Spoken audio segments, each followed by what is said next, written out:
Welcome back to another quick quiz of the week. Let's cover a good one. So, which of the following is true regarding aortic dissection?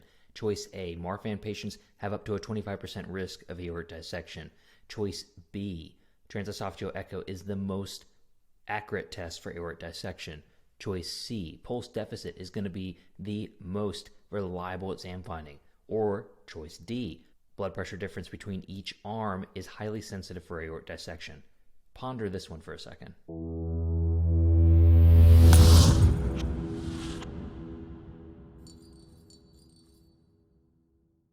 All right, welcome back. Correct answer here is going to be choice C. Of all the physical exam findings, the pulse deficit is going to be the most reliable. Let's go through this. So choice D said that blood pressure difference between each arm is highly sensitive finding. Not true. It varies a lot in the general population. People that don't even have dissections can have a difference between their arms. Don't rely on this one.